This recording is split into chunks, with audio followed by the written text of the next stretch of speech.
नमस्कार सांगमाने जय जगन्नाथ। कोली आचार करने प्रथमे आपण तेंतुली को अध घंटा खंडे भिजेई ताको चकड़ी मंड बाहर करदे। गोटे पैन टिके पानी रे गुड़ पकई ताको भल भाव कषिदेवे। कषिगला से जो तेंतुली मंड करथिले ताको मध्य पकईदेवे। से गुड़िक टिके भल भाव फुटीगला से कोली पकई प्राय 5-10 मिनिट ताको भल भाव सिझेदेवे एवं सिझीगला ताको गैस रु ओल्हेदेवे।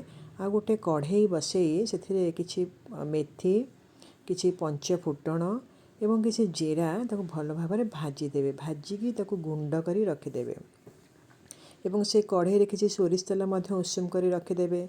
से जो कोली को आपण सिझेई रखिचंती सेथिरे से जो गुंड कर मसला को पकईदेवे। लंका गुंड जो अनुसार राग खाती लंका गुंड पकईदेवे, लुण पकईदेवे, भल भाव ताको आपण मिशामिशी करदेवे।